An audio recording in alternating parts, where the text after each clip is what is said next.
Something survived the flood, and it was not Noah nor his family, nor the animals that we think we know completely well. A truth is buried in the oldest texts of the world that no one has wanted to explain openly. The canonical texts affirm that the waters wiped out everything, but the Apocrypha narrate a different story. The Book of Enoch, suppressed for centuries, describes beings that could not die in the same way as humans. Those beings were the Nephilim, children of the fallen angels and of the women of the earth before the great flood. The question that scholars avoid is only one: why do documented giants exist after the flood? Genesis chapter 6 mentions them before the event, but Numbers 13 names them again much later. If the flood eliminated all flesh upon the earth, how is it possible that the giants reappear clearly? The official answer proposes a second fall of angels. But that explanation does not convince any researcher. There is a possibility documented in apocryphal fragments that official history prefers to keep in silence. To understand this possibility, we must go back to a civilization that preceded the great universal flood. The era before the flood was not primitive. It was an era of technological and spiritual dominance without equal in history. The Watchers transmitted to their children a knowledge that the canonical texts decided to bury under centuries of silence. The texts of Enoch describe an era in which the Watchers, angels who descended to Mount Hermon, dominated everything. Those beings transmitted to humanity knowledge of metallurgy, astronomy, incantations, and eternal architecture. Their children, the Nephilim, were giants of body and mind, bearers of a knowledge that humans could not have. But the Book of Jubilees adds something that almost no one quotes: the Nephilim were not all identical among themselves. There were clear hierarchies among them, structures of power, and some possessed unique architectural knowledge. Plato centuries later described an advanced island civilization that disappeared under the ocean in one day. He called it Atlantis and stated that its inhabitants dominated technology and structures that the world had never seen. But Plato did not invent that story. He received it directly from Egyptian priests in Sais with ancient archives. Those priests stated that the destruction of Atlantis occurred 9,000 years before the Greek legislator Solon. However, some researchers point out a chronological coincidence with the flood impossible to ignore completely, and the connection between Atlantis and the Nephilim is not speculative. Both sources describe the same reality. The researchers who have compared both traditions find coincidences impossible to ignore completely. What if Atlantis was not an Atlantic island, but the name that the Egyptians gave to the complete antediluvian world? What if the builders of Atlantis were precisely the Nephilim, direct children of the angels of Genesis? The Book of Enoch describes cities built by the Watchers with materials that no natural people destroy. It describes structures carved into the living rock of the highest mountains, inaccessible to any common man. But there is a detail that no one connects with the flood: the extreme altitude of those described apocryphal constructions. The summits of Ararat, Hermon, and Sinai appear in the Apocrypha as places of sacred strategic retreat. Mount Hermon is mentioned as the original point of descent of the 200 Watchers fallen from heaven. That mountain exceeds 2,800 meters, an elevation that no regional flood could ever reach. Did the Nephilim build deliberate shelters in those heights before the waters of judgment arrived below? The Book of Giants, found among the Dead Sea Scrolls and contains a very disturbing revelation. It describes the Nephilim receiving prophetic dreams that announced with precision an imminent destruction from heaven. But unlike Noah, who built a floating ark, some of them made a radically different decision. According to those fragments, a group of Nephilim decided not to flee toward the heights, but to descend toward the depths. The texts describe chambers under the mountains and the seabed, sealed with knowledge inherited from their parents. This coincides with the descriptions of Atlantis, where underground canals and completely sacred chambers existed. Plato described temples of ivory, walls of precious metal, and foundations that penetrated deeply into the firm earth. However, the most revealing thing is his mention of tunnels that connected all regions of the great legendary island. Those tunnels, according to the Egyptian priests who informed Solon, were designed to resist aquatic catastrophes. The image that emerges is not that of a destroyed civilization, but that of one that prepared itself with time and knowledge. Some of its inhabitants, those of the angelic lineage, would have anticipated the flood with absolutely total precision. Why couldn't the flood destroy structures built on the highest summits of the known world at that time? The answer is in the biblical texts themselves that are read too quickly to notice their most revealing details. Genesis says that the waters covered the mountains 15 cubits above their summits, according to the Standard Version. But scholars of biblical Hebrew point out that this measure may refer only to the local level of the eastern Mediterranean. A catastrophic regional flood like the one proposed for the Black Sea would have never covered Mount Hermon. If Hermon was not submerged, the structures that the Nephilim built there would still be intact today. But there is a more disturbing possibility that arises from Syriac apocryphal fragments and very ancient Ethiopian sources. Those fragments describe Nephilim who knew the art of existing underwater, a knowledge inherited directly from their parents. The Watchers were not beings of common flesh, they were entities of a spiritual nature that adopted a corporeal form, and their knowledge included, according to the Book of Enoch, chapter 65, the complete mastery over the four elements. Then their purest descendants, those who retained the largest proportion of the angelic lineage, managed to survive not because the water did not reach them, but because the nature of the water could not destroy what existed in them. This explains why Numbers 13 describes giants in Canaan centuries after the great flood that erased the earth. The Anakim, the sons of Anak, are presented as being so huge that the Israelite spies seemed like grasshoppers. But if the flood had been total and universal, where did these colossi come from who inhabited walled cities? The rabbinic tradition has an answer that is rarely mentioned outside the most specialized study circles. The Babylonian Talmud mentions Og, the powerful king of Bashan, as a direct survivor of the universal flood. He would have survived clinging to the outside of Noah's Ark, floating on the terrible waters for 150 days. But that explanation always seemed insufficient to account for the magnitude and historical persistence of the giants. There is another tradition in Ethiopian sources and in the Book of Jubilees that offers a much more complete picture.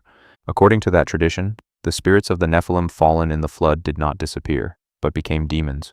But their genetic lineage persisted in those who managed to take refuge in time before the great waters arrived. And that refuge, according to the apocryphal texts, was both physical and spiritual, chambers in the rock sealed with power. The idea of protective seals against water is not just a metaphor. Modern engineers recognize it and validate it. The Mycenaean structures, the pyramids of Egypt, and Göbekli Tepe show truly remarkable sealing techniques. Göbekli Tepe was deliberately buried 11,000 years ago, just before the diluvial period that the texts propose. Someone decided to preserve that structure by covering it with earth, as if anticipating that something devastating was approaching. The archaeologists who excavated Göbekli Tepe confirmed that it was buried intentionally, not by the passage of time. That deliberate burial is one of the great mysteries of modern archaeology, without a satisfactory answer, and Göbekli Tepe is in southeastern Anatolia, less than 300 kilometers in a straight line from Mount Ararat, the same region where biblical and apocryphal texts concentrate almost the entire central narrative about the flood. But the most revealing case of all is not in the heights, but in the very entrails of the earth under our feet. However, the underground structures are perhaps more revealing than those built in the mountainous heights under the city of Derinkuyu in Cappadocia. There is an underground city capable of sheltering more than 20,000 people. It was excavated in volcanic rock up to 60 meters deep with 18 well-differentiated habitable levels. Archaeologists have not determined with certainty who built it or in what exact period it was excavated for the first time. The deepest layers show techniques that differ radically from the upper ones, which are more recent and better known. Was Derinkuyu built as a refuge from a flood of water or from some even more terrible and global catastrophe? Hittite documents on underground structures in that area make explicit reference to superhuman ancestors, and Derinkuyu is not alone. There are more than 200 underground cities documented only in the region of Cappadocia. That density of underground structures in a single region suggests collective planning on a civilizational scale. Cappadocia is not the only place with architectural anomalies of uncertain origin and colossal scale without explanation. Under the Black Sea, researcher Robert Ballard found structures that clearly date from before the Great Flood.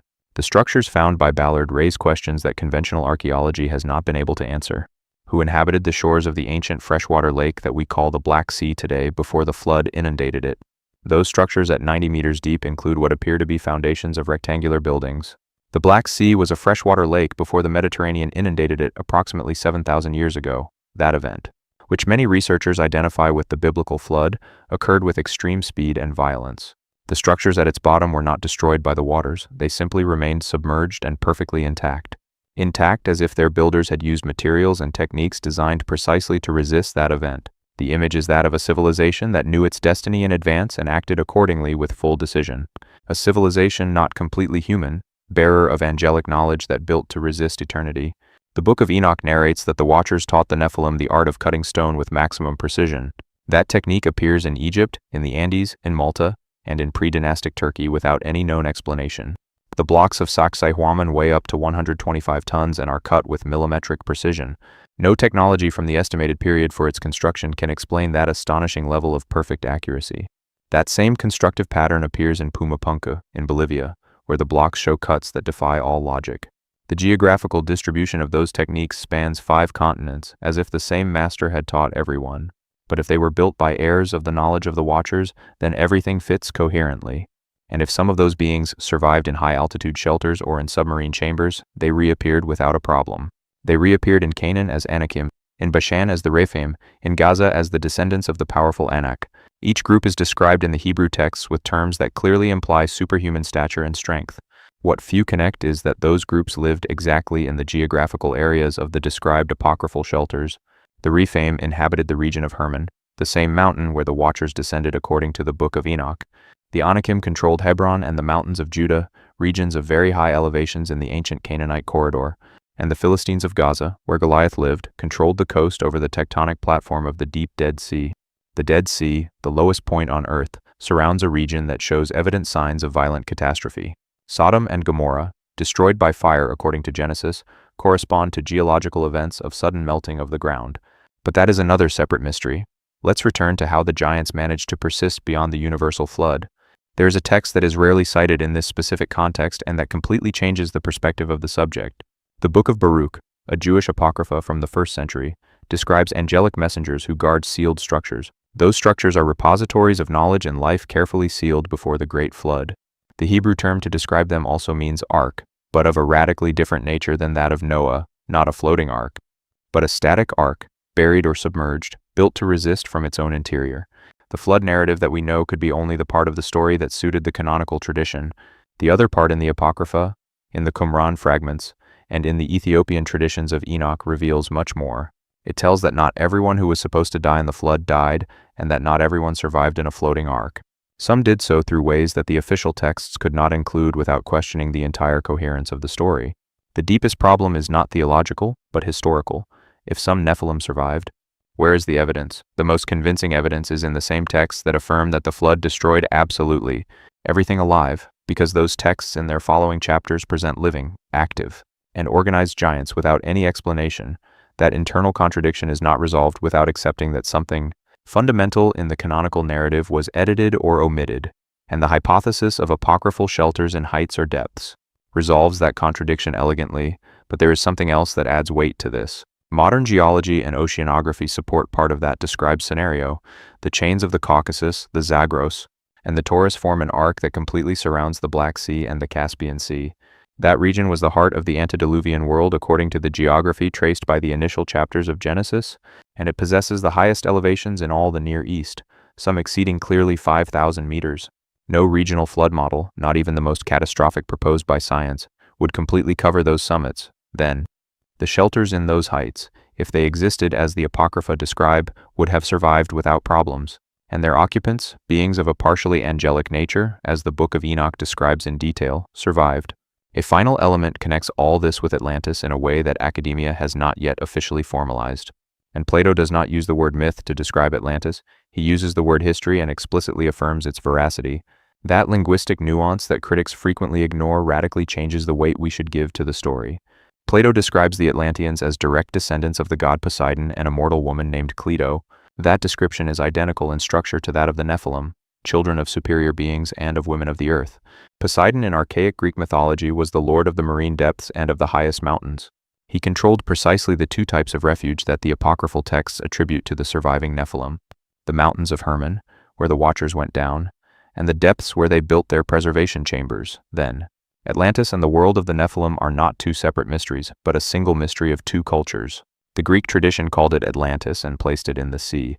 The Hebrew tradition called it the antediluvian world. But both describe the same catastrophe, the same semi-divine beings, and the same massive destruction by cold water. And both insinuate, without saying it explicitly, that something of that world managed to persist beyond the destructive event. The priests of Sais told Solon that they kept records of what existed before Atlantis disappeared. How did they have those records if everything was destroyed? Someone had to survive to transmit them to the generations. And that someone, according to the internal logic of both traditions, was a being who knew the supreme art of preserving oneself. The Nephilim, who erected shelters in the heights or in the depths, bearers of eternal angelic knowledge. But then emerges the question that changes everything we think we know. Does any lineage of those beings persist today? The apocryphal texts do not give a direct answer, but neither do they close that door in a definitive or absolute way. The Book of Enoch describes spirits of Nephilim wandering the earth in search of bodies never completely extinct. And the New Testament, when speaking of the days of Noah, suggests that those conditions will return before the final time. Leaving eschatology aside, the historical and archaeological record tells its own deeply disturbing story. The traditions of surviving giants appear in cultures that had no contact with each other for millennia: the Caucasian Narts, the Hebrew Anakim, the Ethiopian Nephilim of the Book of Enoch, all narrate exactly the same thing. All describe beings of superhuman stature who inhabited the earth after a great global aquatic destruction. All place them in high mountain areas or in regions close to large bodies of deep and absolutely dark water. And all agree that those beings kept a knowledge that no ordinary human being could replicate or understand. Each new excavation in the Near East adds fragments that fit better with the Apocrypha than with the canon, and each new search in the marine depths finds structures that the official narrative does not know how to classify. The story we were taught is incomplete, and the largest gaps are precisely where the Apocrypha put their light. The question is no longer whether the Nephilim survived the universal flood, but how exactly they achieved it and where they went.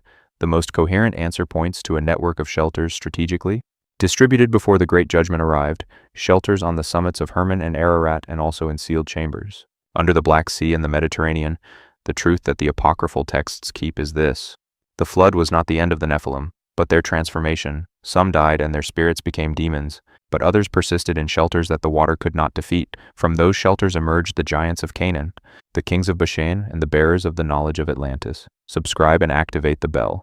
Each week we reveal what the official text decided to never tell you ever again. Oh.